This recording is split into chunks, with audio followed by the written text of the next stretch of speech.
anh em, chào mừng anh em trở lại với kênh Bơm Thủy Lực Phan Khánh Dũng. Hôm nay mình giới thiệu anh em lọc bơm 55cc. Đường kính cột của nó là đường kính cột trục là 30 ly.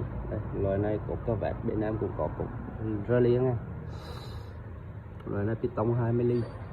Đây, lưu lượng 55 lít trên 1000 vòng một phút.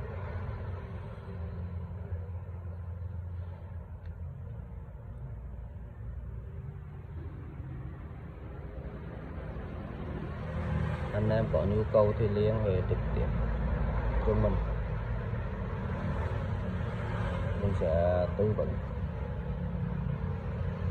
Loại này lắp mẹ ép, lắp xe cầu, anh em lắp cầu thì lắp cầu 5 tấn là ok.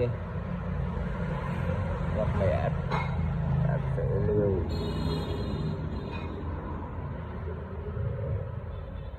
ok anh.